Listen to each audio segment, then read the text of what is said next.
mengganggu waktunya. Mungkin dari Bapak ada setelah sekian lama berpraktek. Jangan sampai para anggota IAI itu bersaing dalam fee, itu haram. Fee sudah diatur oleh IAI dan oleh peraturan pemerintah.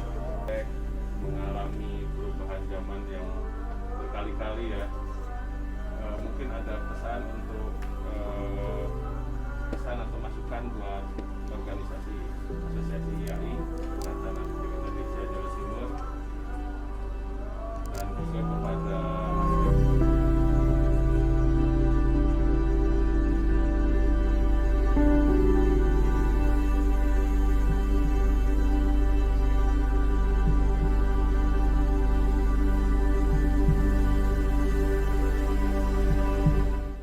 Waktu saya masih SMA, itu saya SMA di Madiun, sering main ke Surabaya. Waktu itu saya melihat di Surabaya banyak pembangunan rumah-rumah yang bagus-bagus gitu, sehingga saya tertarik kok ada rumah-rumah yang indah gitu, sehingga terus saya pengen bisa mendesain bangunan-bangunan yang indah seperti itu gitu. Foto keluarga pada waktu Lebaran beberapa tahun yang lalu, saya lupa tahun berapa. Kalau ini foto waktu perayaan ulang tahun pernikahan saya yang ke-50.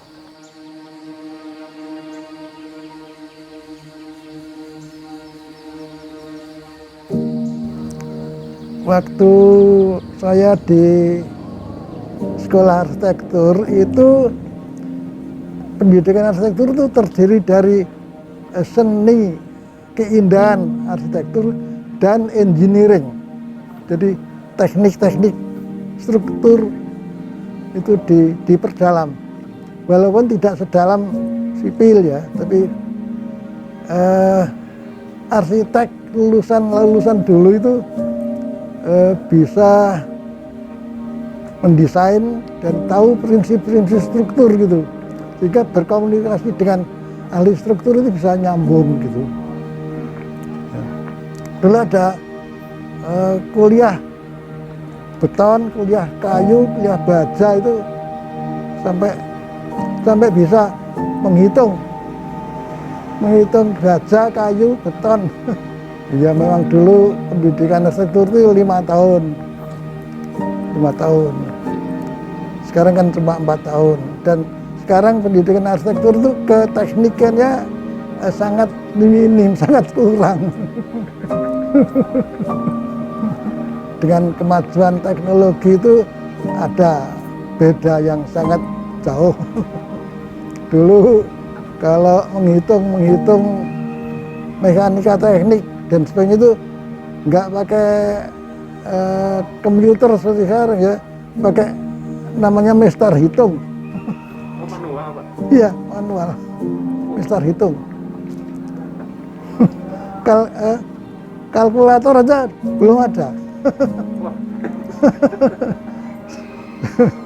Jadi hitung-hitungan zaman SMA terus dibantu dengan Mister Hitung.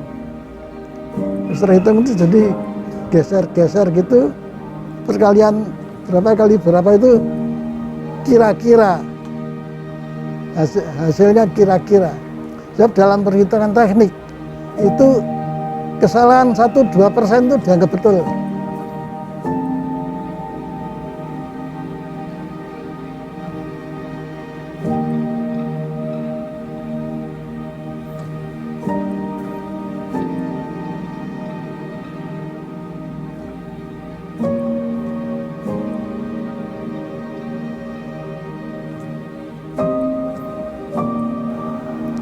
Ya, waktu saya lulus tahun 1964, itu jumlah arsitek di Surabaya itu baru ada 7 orang.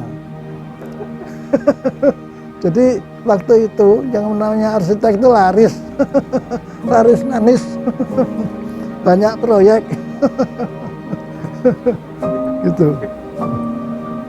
Terus waktu itu kebetulan selain kerja proyek juga pengen ngajar juga gitu. Terus saya mendaftar sebagai dosen di ITS tahun akhir 1964. Saya berpendapat bahwa ilmu arsitektur itu bukan ilmu murni, tapi ilmu terpakai. Jadi selain saya mempraktekkan ilmunya, saya juga ingin menyebarkan ilmu yang saya tahu kepada generasi yang di bawah saya gitu.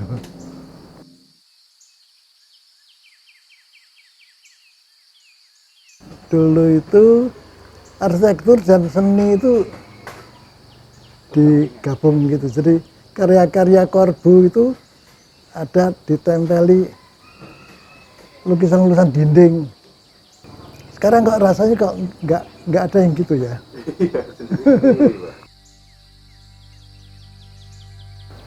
Masterpiece yang mungkin bisa diajukan di sini itu laboratorium semen Gresik itu, laboratorium penelitian semen di Gresik. Bisa dilihat di Itu kenapa? Di arsip Haryono Sigit itu ada karya-karya saya. Yaitu dulu saya dapat proyek itu pada waktu ekonomi Indonesia masih morat-marit. Kemudian saya dapat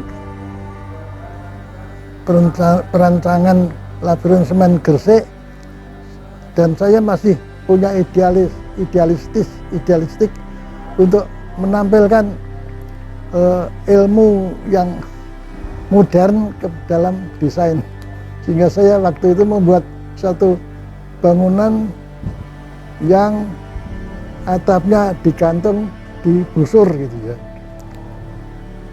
Sebab waktu itu yang namanya beton bertulang itu tahun 65-an itu masih belum canggih, belum ada beton peratekan itu di Indonesia masih sangat langka.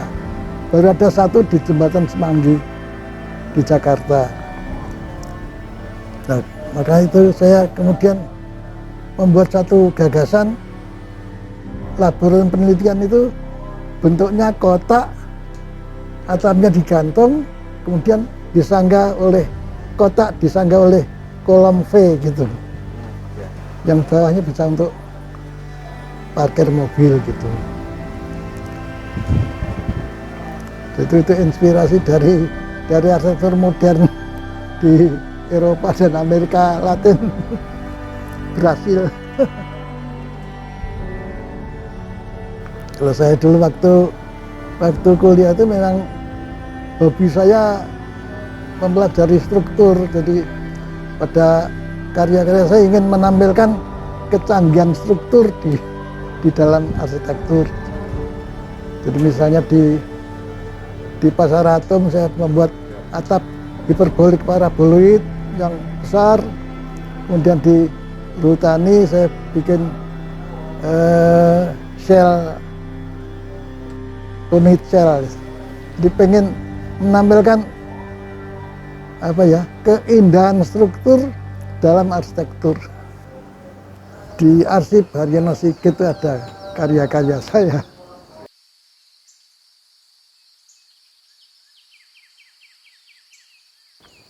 Pengaruh nggak Pak tentang musik pada saat mendesain arsitektur?